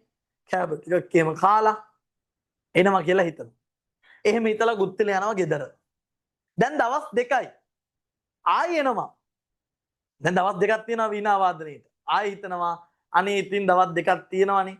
තව ටිකක් ඉඳලා නෝනාගේ මූණ චුට්ටක් බලලා. හරිද? ළමයින්වත් චුට්ටක් බලලා කෑම ටිකක් එහෙම කාලා එනවා කියලා ආයි යනවා. ආයි එනවා. දැන් ඔන්න ඔහොම වෙලා වීණා වාදනයේ හෙටයි කියලා දවසක් එනවා. දැන් ඔන්න ගුත්තිල වීණා මොකද්ද? ගුත්තිල බෙල්ල වල දාගන්න හදන්නේ. අපි දන්නවා බෝසතාණන් වහන්සේට කරදරයක් වෙන හැම වෙලාවකම පිහිට වෙන්නේ කවුද? හරිද? බෝසතාණන් වහන්සේට කරදරයක් වෙන හැම වෙලාවම පිහිට වෙන්නේ ශක්‍රයා. ඔන්න දිව්‍ය ලෝකේ ඉන්න ශක්‍රයාගේ පාණ්ඩුකම්බල සෛලාසනෙ උණු වෙනවා. ඒ කියන්නේ ශක්‍රයා අර ඉඳගෙන ඉන්න ආසනෙ උණු වෙනවා. ශක්‍රයා බලනවා දැන් උණු වුණා කියලා නැගිටින්න බෑ, නැත්නම් පස්ස පිච්චෙනවනේ. හරිද? නැගිටලා බලනවා මේ මොකද්ද මේ උනේ කියලා. හරිද? ඔන්න දැන් ආසනෙ උණු වෙලා. හරිද? ඊළඟට ශක්‍රයා මොකද්ද කරන්නේ? සක්‍රිය එනවා ගුත්තිල ගාවට. ගුත්තිලගෙන් ඇවිල්ලා අහනවා ඇයි ගුත්තිල? ඔයා මොකද මගේ ආසනේ පිච්චුවේ? හරිද? ඊට පස්සේ කියලා කියනවා ගුත්තිලට කියනවා ඊට පස්සේ ගුත්තිල කියනවා මෙහෙම වීණා වාදන තරගයක් තියෙනවා පැරදෙන්න යන්නේ කියලා. හරිද? ඊට පස්සේ සක්‍රිය කියනවා ඔයා බය වෙන්න එපා මම ඔයාලට ගුලි 3ක් දෙන්නම් කියලා. ඔන්න ශක්‍රයා ගුත්තිලට ගුලි 3ක් දෙනවා. හරිද? වීණා වාදනය කරන වෙලාවට මේ ගුලි ටික උඩ දාන්න කියනවා. මේ ගුලි ටික උඩ දාලා වීණා වාදනය කරන්න ඔයා දිනනවා කියලා සක්‍රයා කියනවා. හරිද? ඔන්න දැන් ළමයි ගුත්තිලේගේ වීණා වාදනය ආරම්භ වෙනවා. හරිද? ඒක ගැන තමයි කවිය කියන්නේ ගුත්තිල ඇදුරු සඳ වීණා වයන ලෙස ඉඳ පසෙක පනවන ලද සුදුසු අස්නෙක ගොසින් උන් සඳ. ඔන්න ගුත්තිල ඇදුරුතුමා වීණා වාදනය කරන්න කියලා හිතලා ගිහිල්ලා ආසනයේ ඉඳගත්තා. ඊට පස්සේ කියන දෙදෙනම ඉඳ දෙපිට සව් සත සතන් තුටු කොට සුරගද බුන් ලෙසට පටන් ගෙන වෙන ගායනාවට. ඔන්න එක පැත්තකින් ගුත්තිල ඉඳගත්තා අනිත් පැත්තේ මූසිල ඉඳගත්තා. මුන් නිකන් සුරගද බුන් වගේ දිව්‍ය ලෝකයේ ආචාර්යවරු වගේ වීණා වාදනය කරන්න පටන් ගත්තා. ඔන්න තමයි වීණා වාදනය කරගෙන යනවා. ටික වෙලාවක ඊට පස්සේ කියනවා කෙලෙහි ගුණ සින්දේ මූසිල අන්ද මන්දේ ජයෙහි ලොබ බැන්දේ තමා වීණා තතද සින්දේ. කෙලෙහි ගුණ සිහි කරපු කෙනෙක් තමා මූසිල. තමන්ට කරපු උපකාර ටික මතක් කරගත්තේ නැහැ. තමන්ට ගුරුවරයා කරපු උපකාර ටික අමතක කරලා කෙලෙහි ගුණ සිදපු චරිතයක් තමා මූසිල. හරිද? එහෙම කෙනෙක් තමා මූසිල කියලා කියනවා. හරිද? ඊට පස්සේ ඔන්න වීණා වාදනය ආරම්භ වෙලා ළමයි ගුත්තිල ගුලි ටික උඩ දාලා ලස්සනට වීණා වාදනය කරනවා. ගුත්තිලගේ වීණා වාදනය කොයිතරම්නම් ප්‍රබලයිද කියනවා. තමන්ට තමන් අමතක වෙන තරමට වීණා වාදනය ප්‍රබලයි. අරගෙන කවියක මන මත් කරවන දන මූලු දෙරනා රසවත් වන වෙන නද නද කරන සවනොත් සඳ පුරාගෙන ලෝභ දියුණා නොදානිත් දරුවන් ඇකයෙන් වැටුණා. ළමයි ගුත්තිලගේ වීණා වාදනය අහන්න අම්මා ලැබිලා මෙහෙම කරගෙන ඉන්නවා ළමයාවත් තියාගෙන. ගුත්තිලයිගේ වීණා වාදනය ඇහිච්ච ගමන් අම්මට තමන්ගේ ළමයාව අමතක වෙනවා. ඊළඟට දොහක් ගාලා අම්මා අත බාතර දානවා ළමයා තහක් ගාලා වැටෙනවා බිම්මට. එහෙනම් ඒ තරමටම ගුත්තිලගේ වීණා වාදනය ප්‍රබලයි. තව කියනවා පන්සිලු වීණා නද පසු බැස් ඕ මන් පිනවන වෙන නදයෙන් තොස්සෝ නන්දාන කැන්දුටු වද බිය සිත්නෝ මින්රාල උත්ගං වෙරළට රැස්සෝ. මොකද්ද? මාළු ඇවිල්ලා වෙරළට වෙලා ඉන්නවා. අරද මොකද්ද? මාළු ඇවිල්ලා වෙරළට වෙලා ඉන්නවා. හරිද? මිනිස්සු ඔහේ ඉන්නවා. දැන් ඒ කාලේ දීවරයොටත් දීවරයන්ව අමතක වෙලා. හරිද? දීවරයෝ මාළු අල්ලන වුණාට දීවරයෝ ඉන්නවා මාළු ඇවිල්ලා වෙරළ ඉන්නවා. හරිද?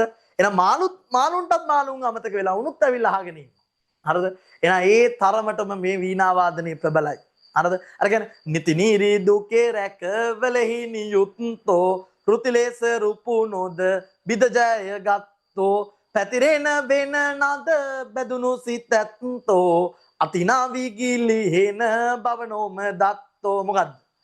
ළමයි රජතුමාගේ සේනාව ඇවිල්ලා මෙහෙම තුවක්කුණ මේ කඩුව මෙහෙම තියාගෙන ඉන්නවා. රජතුමාගේ සේනාවට අමතක වෙනවා තමන් කවුද කියලා. සේනාව මෙහෙම කරනවා කඩුව බිම. හරිද? එහෙනම් සේනාව අමතක වෙන තරමට ගුත්තිලගේ වීණා වාදනය ප්‍රබලයි. දැන් ඔන්න මූසිල පරාදයි. හරිද? මූසිල පරාදයි. හැබැයි මතක තියාගන්න ඔයාලා ඔය අහන කතාව මම මේ කිව්ව කතාව නෙමෙයි වැත්තෑවේ හාමුදුරුවෝ කියන්න උත්සාහ කරන්නේ. වැත්තෑවේ හාමුදුරුවෝ මේකේ නොකිය ගහන හින්ට් එකක් තියෙනවා. මොකක්ද ඒ හින්ට් එක? මේ ගුත්තිල මූසිල කියන මේ දෙන්න ඇතුලේ ගත්තාම කවුද මෙතනින් වැත්තෑවේ හාමුදුරුවෝ? දැන් ගුත්තිල කියන්නේ ගුරුවරයා, මූසිල කියන්නේ ගෝලයා. කවුද මෙතනින් වැත්තෑවේ හාමුදුරුවෝ? වැත්තෑවේ හාමුදුරුවෝ තමයි මූසිල. හරිද? මූසිල තමයි වැත්තෑවේ හාමුදුරුවෝ. කවුද මෙතනින් රාහුල හාමුදුරුවෝ? ගුරුවරයා. ගුත්තිල තමයි රාහුල හාමුදුරුවෝ. හරිද? දැන් ඇත්තටම මේ වීණා වාදන තරගයේ දිනන්නේ ගුත්තිල. ඒ කියන්නේ රාහුල හාමුදුරුවෝ තමයි මේක දින්නේ. හරි සාධාරණයි. හැබැයි ඇත්තටම දක්ෂයා කවුද? ගුත්තිල දින්නේ ව්‍යාජයකින් නෙමෙයිද? ගුත්තිල බොරුකාරයෙක් නේ ඇත්තටම. සක්‍රයා දුන්න ගුලි 3ක් උඩ දාලා තමයි ගුත්තිල දින්නේ. ගුත්තිලගේ ඇත්තම දක්ෂතාවයද මේ? නෑ, එයා බොරුවක් කරේ. ඇත්තම දක්ෂයා කවුද? මූසිල. එහෙනම් බලන්න මේක කොයි තරම්නම් පහරක්ද රාහුල හාමුදුරුවන්ට ගහන්නේ. මොකද්ද මේ කියන්න හදන්නේ? රාහුල හාමුදුරුවෝ ඔයා බැබළුණා තමයි. හැබැයි ඇත්තම දක්ෂයා කවුද? වැත්තෑවේ හාමුදුරුවෝ. හරිද? අන්න ඒක තමයි මේකෙන් කියන්නේ. ඒතර මතක තියාගන්න මේ තමයි ගුත්තිල කාව්‍ය තුළ හැංගිච්ච කතාව. හරිද? මේ තමයි හැංගිච්ච කතාව. ඔන්න දැන් මූසිල පරදිනවා. හරිද? මූසිල නිකන් අර කියන්නේ දියෙහි අන දණ්ඩට පෙහි පීටක් වෙතත් පෙර සිට දුදනන් හට පිහිට නොවව් යන බස තැබෑ කලේ මට ළමයි ඇලේ දොලේ ගහගෙන යන අර දණ්ඩකට පිහිටක් වුණත් මේ වගේ උන්ට නම් පිහිට වෙන්න ඕනේ නැහැ කියලා කියනවා මේ කාව. හරිද? ඒ තරමටම මේක ප්‍රතික්ෂේප කරනවා. අවසානයේදී බුද්ධල වීණා වාදනයේ දිනනවා. ඊට පස්සේ අන්තිමට එනවා ළමයි මේ සුරගන රැගුම්. අර කියන්නේ රූ රැසේ අඳි නාලෙසේ අත් ලෙලදි දීවිදු ලියපබා රන්නසේ එක් වන ලෙසේ වෙන නාද නූපා තබ තබා කම්පසේ දෙස සරලසේ දෙස බල බලා නෙත ගින් සොබා මම් කෙසේ පව සම්මෙසේ වර සුරලා දුන් දුන් රංග සොබා මම් කෙසේ පව සම්මෙසේ වර සුරලා දුන් දුන් රංග සොබා මම කොහොම කියන්නද සුරංගනාවියන්ගේ රංගනය. තමයි සුරංගනාවිය ඇවිල්ලා ගුත්තිලගේ වීණා වාදනයේ ඩාන්ස් කරනවා. හරිද? ඒ තරමටම ලස්සනයි. හරිද? අවසානයේදී ගුත්තිල දිනනවා මූසිල පරදිනවා. හරිනේ? හරි. ඔය තමයි ගුත්තිල කාව්‍ය. හරිද? හරි. මේ කතාව හොඳට මතක තියාගන්න. මේ කාව්‍යයේ විශේෂ අවස්ථා ටික හොඳට මතක තියාගන්න. මම මේ කිව්ව කවි ටිකෙන්ම පුළුවන් ਵਿਚාරයක් ලියන්න ඕන. මම මේ කිව්ව කවි මං සාමාන්‍ය කවි 20ක් විතර කියන්නද. ඒ ටිකෙන්ම පුළුවන්. හරි. එහෙනම් අපි දැන් මේකේ විශේෂ ਵਿਚාර කොටස් ටිකක් කතා කරමු ඊළඟට. ගුත්තිල කාව්‍යයේ විශේෂ ਵਿਚාර කොටස් ටික. හරි. ගොඩක් අය අහපු හින්දා chat එකට message දාලා මම ඉක්මනට කියාගෙන යන්නම් අපේ 25 26 27 වැඩපිළිවෙළවල ගැන සහ 25ට ආරම්භ වන දින 30 වැඩපිළිවෙල ගැන. හරි. මේ චුට්ටක් අහගන්න 2025 A level කරන කට්ටියට අපේ අවසාන තුරුම්පුව විදිහට සිංහල දින 30න් එකක් සම්මන්ත්‍රණ මාලාව මේ මාසේ 12 වෙනිදා ආරම්භ වෙනවා. හරිද? ඒ කියන්නේ මේ මාසේ 12 අපි පටන් ගන්නවා. එතකොට මේක පටන් ගන්නේ ඔක්තෝබර් මාසේ 12 මේක ඔක්තෝබර් මාසේ 12 ඉඳන් නොවැම්බර් මාසේ 10 වෙනකම් දවස් 30ක් එක දිගට යනවා. ඔක්තෝබර් 12 නොවැම්බර් 10.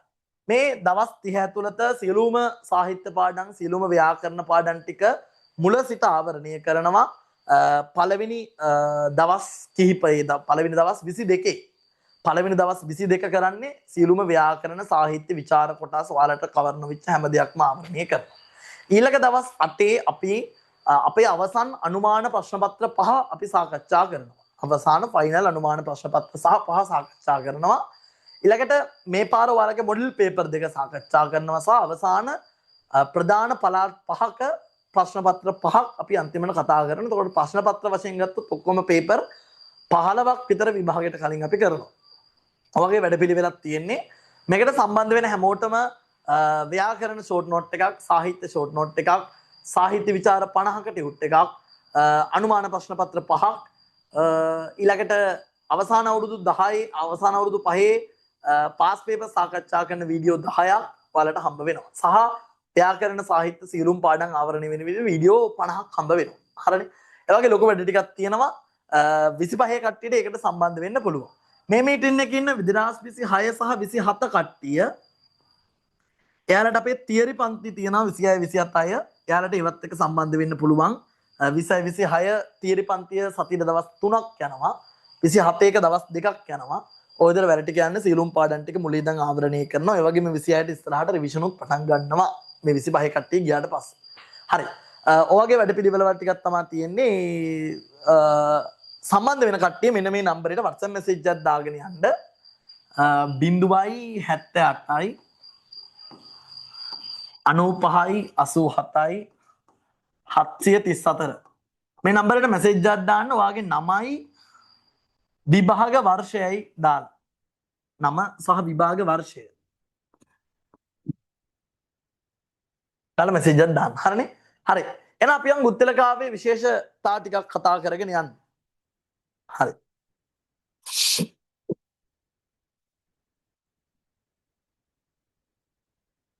හරි.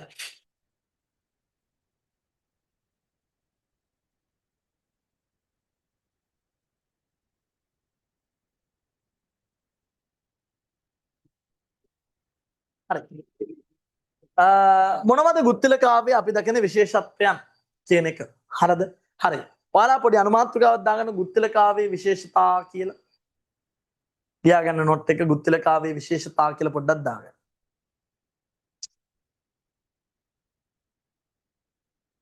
හරි.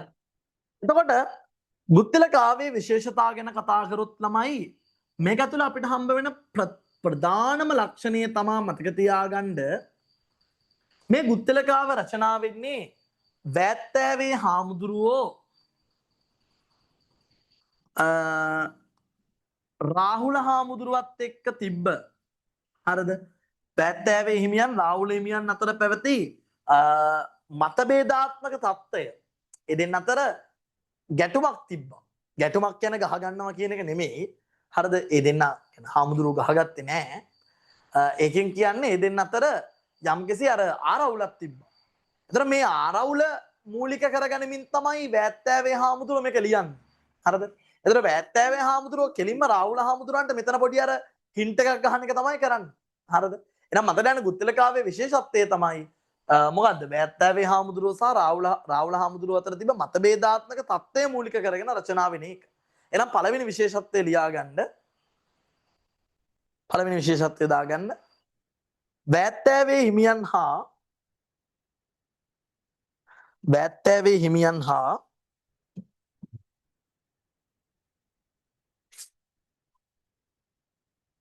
වැත්තෑවේ හිමියන් හා රාහුල හිමියන් අතර පැවති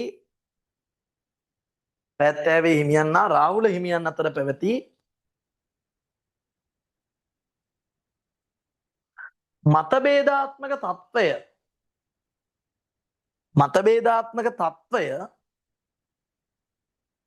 මතභේදාත්මක තත්ත්වය මූලික කරගෙන රචනා වීම. එහෙනම් මේ දෙන්න අතර තිබේ මතභේදාත්මක තත්ත්වය මූලික කරගෙන තමයි ගුත්තිල කාව්‍ය රචනා වෙන්නේ. මූලික කරගෙන රචනා වීම. රචනා වීම. හරිනේ? හරි. ඊළඟට දැන් අපේ මේක ඇවිල්ලා විචාරකට අහන්නත් පුළුවන් ඈ මම දැක්ක පළාත් පේපර් වල අහලත් තියෙනවා. හරිද? දැන් මූලාශ්‍රය ගත්තොත් හරිද? මූලාශ්‍රයට වඩා වැත්තෑවේ හාමුදුරුවෝ මේක ඇතුළේ වර්ණනා පාවිච්චි කරනවා නැද්ද? මූලාශ්‍රයට වඩා වර්ණනා තියෙනවා මේකේ. අන්න එතන තමයි මූලාශ්‍ර අභිබවලමයි දැන් ගුත්තිල ජාතකේ නෑ වැත්තෑවේ මොකද ගුත්තිලගේ වීණා වාදනය අහලා ළමයි බිමට වැහෙන්න කියලා ගුත්තිල ජාතකේ නෑ. හරිද? ගුත්තිලගේ වීණා වාදනය අහන්න මාළු ඇවිල්ලා වෙරළ හිටියා කියලා ජාතකේ නෑ. ඕව නෑ ජාතකේ. හරිද? ගුත්තිල ජාතකයේ බරණස්පුරය ගැන අර බරණස්පුරේ වටේ තියෙන ප්‍රාකාරය වර්ණනා කරලා නෑ. හරිද? ඊට පස්සේ උදේනි නුවර බීපු මිනිස්සු ගැන වර්ණනා කරලා නෑ ගුත්තිල ජාතකේ. එහෙනම් මූලාශ්‍රයට වඩා වැත්තෑවේ හාමුදුරුවෝ මොකද්ද කරන්නේ? වර්ණනා පාවිච්චි කරනවා. ඒක මේ ගුත්තිල කාව්‍ය තුළ අපි දකින විශේෂත්වය. මූලාශ්‍රයට වඩා වර්ණනා පාවිච්චි කරනවා. හරිද? එන එක ලියා ගන්න. මූලාශ්‍රය අභිබවා යමින් මූලාශ්‍රය අභිබවා යමින් මූලාශ්‍රය අභිබවා යමින් සර් අද කීය වෙනකන්ද? අද ප්‍රීසෙම් වෙනකන් ලොකු වෙලාවක් යන්නේ තව චුට්ට වෙලාවක්. හරි. මූලාශ්‍ර අභිබවා යමින් වර්ණනාත්මක භාෂාවක් භාවිතය වර්ණනාත්මක භාෂාවක් භාවිතය මූලාශ්‍ර අභිබවා යමින් වර්ණනාත්මක භාෂාවක් භාවිතය. හරි. දැන් ළමයි මේ ගුත්තිල කාව්‍ය තුළ නිරූපණය වෙන ප්‍රධානම දෙයක් තමයි මේ කතු හිමියන්ගේ ප්‍රතිභාව. හරිද? මේ කතු හිමි කවුද? වැත්තෑවේ හාමුදුරුවෝ. මේ කතු හිමියන්ගේ ප්‍රතිභාව මේකෙන් පැහැදෙනවා. මොකද්ද ප්‍රතිභාවක් කියලා කියන්නේ? දැන් ඔය මං එකපාරක් මට මතකයි මේ ෆිසිකල් පන්තියක ළමෙක්ගේ ඒ ළමයා ලියලා තිබ්බ ප්‍රතිභාව කියලා. හරිද? මං අහුවා මොකද්ද ප්‍රතිභාවක් කියලා කියන්නේ? හරිද? ඒ ළමයා දන්නේ. හරිද? දන්නේ නැති වචන ලියන්න එපා ඇත්තටම. ඒ කියන්නේ ළමයාගේ එක්තන ගැලපෙන්නේ. ප්‍රතිභාවක් කියන්නේ මොකද්ද? ළමයි ප්‍රතිභාවක් කියන්නේ මතක තියාගන්න අපූර්ව වස්තුවක් නිර්මාණය කිරීමේ හැකියාව. හරිද? අපූර්ව වස්තුවක් නිර්මාණය කිරීමේ හැකියාවට අපි කියනවා ප්‍රතිභාවක් කියලා. හරිද? ප්‍රතිභාව කියන්නේ ඒක. හරිද? අපූර්ව වස්තුවක් නිර්මාණය කිරීමේ හැකියාව. හරිද? එහෙනම් ළමයි වැත්තේ හාමුදුරුවන්ට අන්නේ හැකියාව තිබ්බා නේද? අපූර්ව වස්තුවක් නිර්මාණය කිරීමේ හැකියාව තිබ්බා. හරිද? ඒකයි මේ ගුත්තිලකාවේ සුන්දර වෙන්නේ. හරිද? අපි හිතනවට වඩා වැත්තේ හාමුදුරුවෝ හිතපු විදිය වෙනස්. හරිද? එහෙනම් ඒක ලියා ගන්න. කතු හිමිගේ ප්‍රතිභාව ඉස්මතු වීම.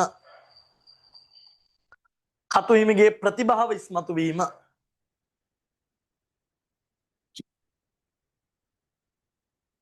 කතු හිමිගේ ප්‍රතිභාව ඉස්මතු වීම.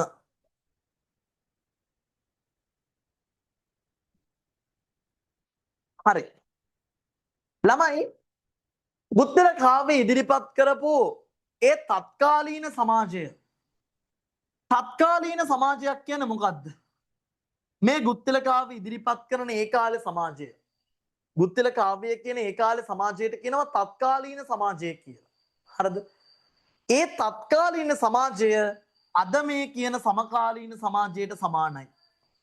එදා ගුත්තිල කවියා කිව්ව කරුණු අදට සමානයි. මොන වගේ දේවල්ද? දැන් හිතන්නකො ළමයි අර අම්මලාගේ අතින් ළමයා බිමට වැටෙන එක. එදා ළමයා බිමට වැටෙන්නේ කොහොමද අම්මගේ අතින්? ගුත්තිලගේ වීණා වාදනය අහලා. අද ළමයි බිමට වැටෙන්නේ මොකද? දැන් හිතන්නකො මෙතන ඉන්න ගෑල් ළමයි කවදාද දවසක අම්මලා වුණාට පස්සේ තොපේ ළමයි මොකක් කියලාද බිමට වැටෙන්නේ? ඔයාලා අනිවාර්යෙන් ෆෝන් එක ඔබයි. හරිද? නැත්තම් TikTok කරයි. හරිද? මොනවා හරි කරලා අර මොනවා හරි කරලා ඔයාලා TikTok එකක් එඩිට් කරයි නැත්තම් TikTok කරයි ළමයා ගිහිල්ලා වෙන මොකක් හරි කරයි. හරිද? ඔව් ෆෝන් එකේ ඉඳලා අන්න හරි. හරිද? ඔයාලා TikTok කරයි ළමයා ගිහිල්ලා ඌ වෙන එකක් කරයි. හරිද? එහෙනම් අනිවාර්යෙන් ඕක තමයි වෙන්නේ. හරිද? එතකොට එදා ගුත්තිල කවිය ඉදිරිපත් කරු සමාජය අදට සමානයිද නැද්ද? සමානයි. මේක ඇත්තටම වුණා. ඔයාලට මතකද දන්නේ මේක වුණා. මේක උනේ කවදද? අර මේ දැන් ළඟදී නෙමෙයි අවුරුදු 2ක් විතර ඇති. අම්මා ෆෝන් එක බෝබ ඉදලා. පොඩි එකා ඇවිල්ලා අම්මේ ටොෆි ගහලා. ඒ කියන්නේ පොඩි එකා ටොපි ඉල්ලලා අම්මගේ. හරිද? ඊට පස්සේ කොහොලා මේසෙ උඩ තියෙනවා අරන් කන්න කිව්වලු.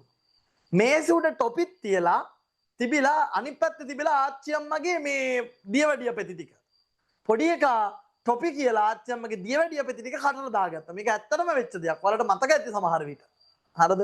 පත්තරවල එහෙම ගියා. ඒ පොඩි ළමයා මැරුණා. හරිද? ඕන් වෙච්ච වැඩි. එහෙනම් එදා වැත්තාවේ හාමුදුරුවෝ ඉදිරිපත් කරපු කතාව අදට සමානයිද නැද්ද? සමානයි. එහෙනම් දාගන්න. තත්කාලීන සමාජ තොරතුරු සමකාලීන සමාජයට සමාන වීම. තත්කාලීන සමාජ තොරතුරු සමකාලීන සමාජයට සමාන වීම. තත්කාලීන සමාජ තොරතුරු සමකාලීන සමාජයට සමාන වීම.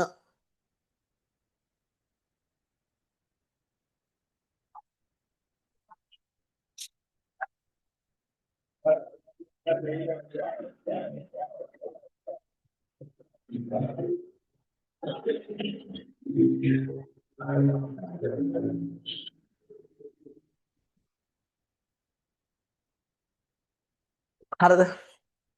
හරි. ඊළඟට පුත්තිලේ විචාර හැඳින්වීම කියලා දෙන්න කියලා දාලා තියෙනවා. විචාර හැඳින්වීම මෙතන කරන්නේ නැහැ. විචාර හැඳින්වීම වීඩියෝ එකක් තියෙනවා YouTube එකේ බලන්න. අපි ඒ ටික කරලා තියෙන ඉතින් ආයේ. අද ඕකත් කරන එක වැඩක් නැහනේ. විචාර හැඳින්වීම සාහිත්‍ය විචාර හැඳින්වීම ඔක්කොම ටික YouTube එකේ තියෙනවා. එක වීඩියෝ එකක් අපි කරලා තියෙනවා. ඒක බලන්න. හරිනේ? හරි. ඊළඟට මොනවද ගුත්තිල කාව්‍යයේ විශේෂත්වය? ළමයි ගුත්තිල කාව්‍ය රචනාව වෙන්නේ මතක තියාගන්න සිව්පද ආකෘතිය මූලික කරගෙන. ඒකත් දාගන්න සිව්පද ආකෘතිය.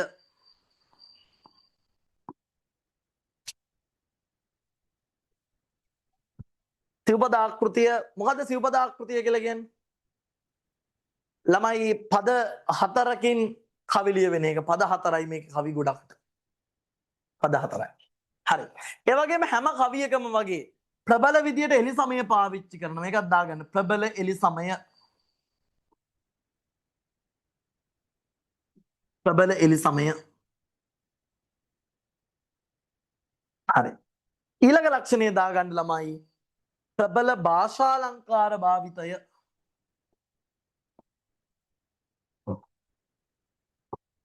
ප්‍රබල භාෂාලංකාර භාවිතය. දැන් මොනවද භාෂාලංකාර? උපමා, රූපක, ඊළඟට ව්‍යංගාර්ථය, ධනිතාර්ථය වගේ භාෂාලංකාර සංකේත ගොඩක් පාවිච්චි කරනවා. හරිනේ?